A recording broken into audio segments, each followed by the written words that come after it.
Hi guys, Casper MMA here, and today we are back with another Cage Warriors predictions video on the channel, taking my predictions for Cage Warriors 177, Sheehan versus Bachar. This is the first of our two Cage Warriors events this weekend. I think 177 is on Friday, then 178 is on Saturday, so I'm going to give predictions for both of them. I'll probably release the next video tonight, maybe, I'll see. The last card we did for Cage Warriors, we didn't do too bad, you know. We predicted the main event, predicted George Hardwick was going to win. And we picked a few underdogs correct as well. I think overall, it wasn't too bad. But before I jump into today's card, make sure if you're not already and you are enjoying this content, you go down below and hit that subscribe button. It's much appreciated. And we're not on enough subscribers, guys. Just get down below and get subscribing. So this event is in Manchester. And we have 10 fights on the card. And we kick things off with the first fight, which is Adam Shelley versus Marin Vetrila. So, Adam Shelley, Irish, 5-3. He's 3 wins by decision, has lost twice to submission and once by KO, but he's 4-2 in Cage Warriors. Doesn't look too bad really. He did lose his last fight by submission, but before that he'd won quite a few fights. Vetrila 4-1. I don't know. He did win his last fight by submission, so there's danger there for this guy. He's only lost once by decision to NGI. But apart from that, he's got all finishes, so it's quite dangerous to be fair. But I do think that Shelley will get this job done, you know. He's had more fights, he's more experience under his record, you know. I don't know how old he is, to be honest, but 6'3" as well, quite tall. So I reckon he's going to get this done, and I reckon he wins by decision. Now, we move up the card too, if my computer would not freeze.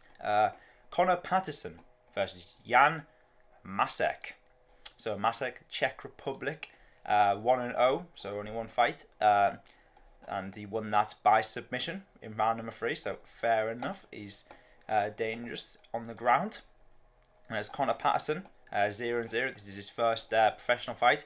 Amateur-wise though, 9-1, very impressive. Only lost one by decision, so he's got quite a few submissions wins as well. So Patterson does look pretty decent.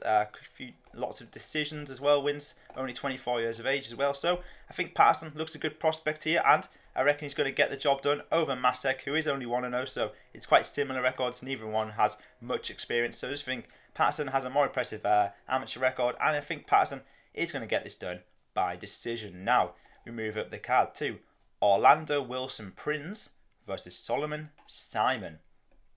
So Solomon Simon, fighting out of Ireland, 4-0 as well, so undefeated and looks pretty decent.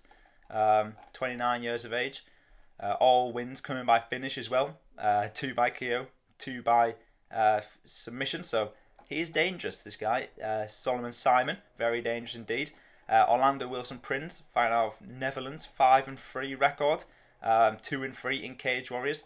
Did lose to KO to Harry Hardwick in his last fight, so tough fight there, but he has won a couple fights, you know, by KO and submission. But I do think that Solomon Simon has a pretty impressive record, a bit better than that of Prins. So I think Simon is going to get this done by round 2 KO. Now moving up the card again to Ollie Sarwa versus Percy Herrera. Now, interesting matchup. Sarwa only 4-0 in his pro MMA career.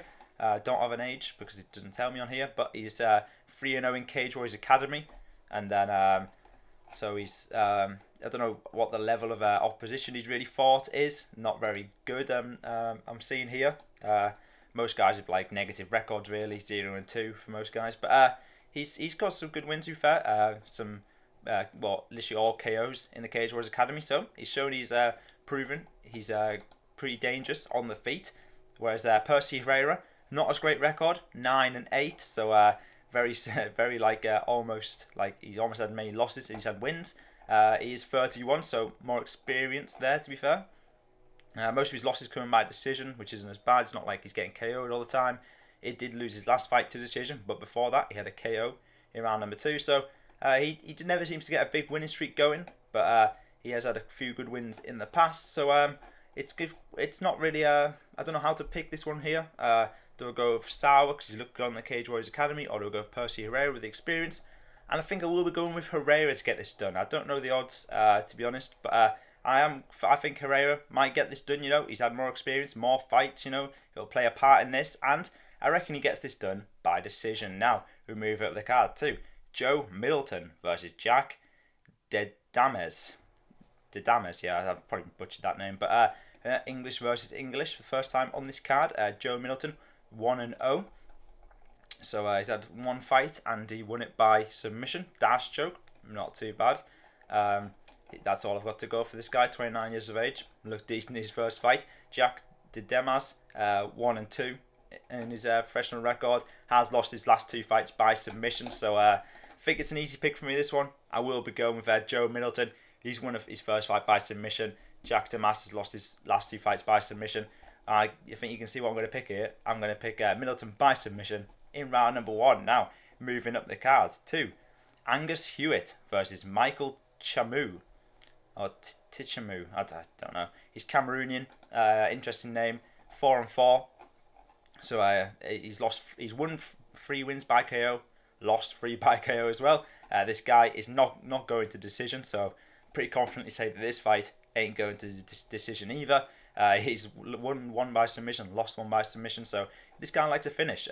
Won his last fight by guillotine, so before that he went on a 3 losing streak, all by finish as well. Will Curry, I'm pretty sure he was on the he lost to him. I'm pretty sure he was on the Contender Series recently and lost. But his opponent Angus Hewett 1-3, so not the best record either. So he's only won 1 by ground and pound, but since then he has been finished in all his fights. So all of these guys I've never seen a decision. I'm not going to be picking a decision here, and I feel like the guy with the most chance to win this is Tchamou, Michael Tchamou, the Cameroonian man, and I reckon he gets the KO in round number 1. Now, moving up the card to Farshad Nazarnia versus Nel Ariano. So, not much experience both these guys. Nazarnia, 0-0 record, 7-2 amateur record, fighting out of he's fighting out of London, but he's born in Iran. He looked impressive on his amateur career, to be fair. Only 1 loss to Angus Hewett in his first fight we just saw on the card before, but since then he's had quite a few wins by finish, so he looks decent. Nel Ariano on the other hand, 1-0, so he's had 1 more fight professionally than him. He won that by KO, so pretty impressive. He's had quite a lot of amateur fights as well, so I think I will be going with Ariano to get this job done. I mean, he came in with a KO in his first fight professionally, and he got it done, so I reckon he's going to get the job done again here, and I think Ariano wins by KO in round number 3. Now, moving up the card to Alish Smith versus Riri Hudson. Now, Alish Smith, 2-2, 4 fights to her name, lost the first 2, but she's come back with 2 in a row by finish as well. So she's lost 2 by decision, then won 2 by KO, then submission. So she's had a lot of amateur fights as well, got some experience. Then she looks not too bad. Whereas Riri Hudson, only 1 fight, 1-0 in a record. She won that by punches to ground and pound. So she got a finish there, which is impressive for women because you don't often see finishes. But I can see this fight going one way, and I feel like Alish Smith, with the more experience, she's going to take this one to a decision. I don't think she gets finished by Riri Hudson, so I have Alicia Smith to win by decision. Now, moving up the card to the co-main event, Jason Blair versus Florin Pirtea. Now, I've probably butchered that name, but Romanian man, Pirtea. 8-2. His last loss was to Christian Iorga, who was the guy that lost to George Hardwick on the last card we did. So, but before that, he was on a 3-fight winning streak, by a couple wins by decision. He's an overall well-rounded fighter, 5 wins by submission, 2 wins by decision, 1 win by KO. He's not too bad. Florin Pirtea, whereas Jason Blair, on the other hand, American, 5-2. He's on a 2-fight finishing streak at the minute.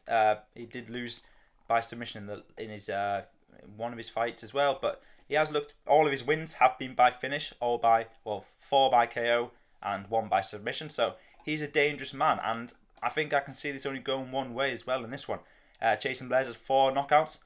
I feel like he's going to get another here, and I think Jason Blair gets the knockout in round number 2. Now, moving up the card too. James Sheehan versus Sheehan Bachar, or Bachar, not sure how you pronounce it, but he is Greek, 9-2. Very dangerous, 8 wins by KO, 1 by decision. So this guy is pretty dangerous. It seems like the only way to beat him is to submit him, because he's only lost twice to submission. Well, he did lose his last fight, that was on the Ultimate Fighter, to round 1 KO by Robert Valentine, but we forget that happened, to be fair, because all of his fights before that, he looked pretty good. He was on like a loads of fight KO streak, so he looks pretty decent. He is coming off a KO, but it's not too bad because Robert Valentine is a good fighter. James Sheehan, 8-3 on the other hand, only lost 2 decision, but he's 2 wins by KO, 3 wins by submission. Is on a 2-fight winning streak as well. Did lose to Oban Elliott, who's now in the UFC. We know that, but he did win his last fight by submission. So and his only ever lost before that. He's only really lost to UFC level people, because he lost to Ian Gary back in the day as well. So it's an interesting fight, this. I don't know how it's going to go really, but I predict that Sheehan Bachar will get a finish here. You know, he's had many KOs in the past. I can't really see him going the distance here. So I reckon Bachar, it's worth putting some money on a KO here, and I think he gets the KO in round number 2. So there we have it, guys. There are my picks for Cage Warriors 177. Let me know down in the comments if you agree or disagree with any of my picks. And that's all for today's video. If you guys enjoyed it, maybe leave a like, hit that subscribe button, and I'll see you guys next time. Goodbye.